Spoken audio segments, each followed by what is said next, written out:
নমস্কার। এখন প্রশ্ন হলো যে 2022 প্রাইমারি টেট পাসদের নিয়োগ প্রক্রিয়া কখন শুরু হবে।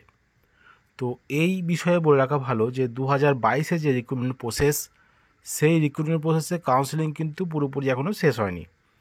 ডিস্ট্রিক্ট লেভেলে কাউন্সেলিং শেষ হয়ে গেছে, এবারে স্টেট লেভেল কাউন্সেলিং হবে, তার বিজ্ঞপ্তি প্রকাশিত হয়েছে 21 তারিখ থেকে সম্ভবত 24 তারিখ পর্যন্ত স্টেট লেভেল কাউন্সেলিং হবে ফার্স্ট ফেজে, এবং তার পরবর্তী সময় আবার রিমেনিং ক্যান্ডিডেট যেগুলো বাকি আছে ওটা সেকেন্ড ফেজে করবে, এবং সেটা কিন্তু এই মাসের মধ্যেই সম্পন্ন হয়ে যাবে, অর্থাৎ ফেব্রুয়ারির মধ্যেই কিন্তু সকল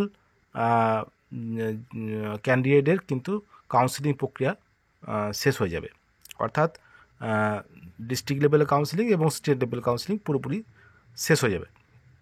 তারপরে যেসব নন জয়নিং সিট এবং তার সঙ্গে সঙ্গে কাউন্সেলিং করতে আসেননি এই সমস্ত ক্যান্ডিডেটদের ধরে যে 5% অ্যাডিশনাল প্যানেল, সেই প্যানেল থেকে কিন্তু নিয়োগ শুরু হবে।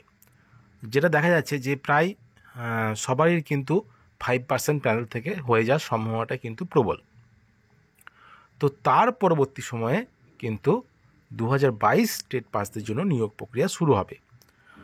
বিষয়টা হলো এটাই যে 2022-এর যে নিয়োগ প্রক্রিয়া সেটা পুরোপুরি কমপ্লিট করবে, এবং পুরোপুরি কমপ্লিট করার পরে 2022 স্টেট পাসদের জন্য নতুন নোটিফিকেশান আনবে, এটাই কিন্তু হবে। তো এই 2022 রিক্রুটমেন্ট প্রসেসটা কমপ্লিট হওয়ার পরেই কিন্তু 2022 স্টেট পাসদের জন্য নতুন নিয়োগের নোটিফিকেশান আনবে। এটা কিন্তু পর্ষদ সভাপতির কথা।